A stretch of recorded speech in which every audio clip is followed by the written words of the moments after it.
Alright, guys, so oops, I kicked the thing. But alright, guys, so I wanted to give you an update and basically tell you how my experience has been here at Women That I Lose. This is my first time ever coming to this conference. I wanted to come to this conference because I had heard about it my entire childhood growing up from my mom. My mom used to watch the VHSs of Bishop T.D. Jakes, as well as she had like his Bible and everything. Like, I always heard about Women That Are Loose, and I've always heard about Bishop T.D. Jakes. And Sarah Jakes Roberts is someone that when she preach, I actually understand what she's preaching about. So I was like, I have to be there. Like, this just feels like a full circle moment. And so far, it really has been.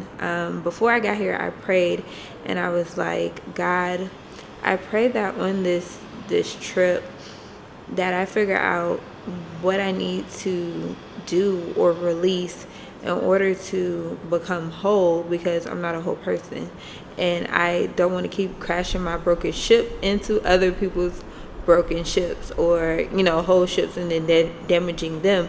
I'm like, God, just make me whole, make me a whole individual. What is it that I'm missing? What did I not let go of? What am I not acknowledging? What am I suppressing and trying to make it seem like, oh, it's okay? What is my strong, independent woman covering up? Because she covers up a lot. I did not know that. So literally, when I walked into the room last night, before he even started preaching, I was already crying. Okay, don't ask me how, I don't know, but I was already crying and convicted. Sarah Jakes Roberts said 2 words and I cried. And then another pastor came on and he was like, your debt will be paid in full. And I'm like, baby, I've been praying for that for like the past 3 years. You told me it's going to be paid. I believe you. It's going to be paid in full. And I want it. Like, it's going to happen. And I was just wrecked. And then Bishop came on, and Bishop talked about the very thing that I was saying that I needed, which is to figure out how to be whole. And basically the message just came, well, what I took away from it, because there was a lot more to the message than what I'm about to say, but the part that I took away from it was that when I tell my story, or you, insert the pronoun you, but when I tell my story, I tell it as though I'm the victim, as if I'm the only one that cried at night. But in actuality, the person that did me wrong is also crying at night too, but they're crying out of guilt. So just because you think the person that hurt you is out here living life to the fullest, and they're just happy and they're just going about their business, you don't know it, but they're going through something is tormenting them at the fact that they hurt you. So you're not the only person being tormented. So don't think that, like, oh, they just hurt you and then they got away with it. Like, God has his way of dealing with people, and of course you leave that up to him to deal with those people.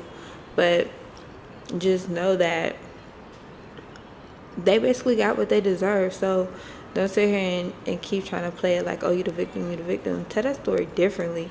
And so I'm like, okay, like, I wrote down all the names of the people that I know for sure did me wrong when I was little. I wrote down like all of the names of the people that I know did me like wrong throughout my life, or that I've been holding on to. And I could name them, but it doesn't even matter. God knows who they are. And just basically understanding that God has dealt with them. Whatever their struggle may be, they didn't get away scot-free.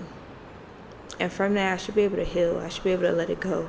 I should be able to move on, move forward, and be able to reconcile with the past, so I can balance my books. Because, baby, these books are about to be balanced. But that's what I got from the first day.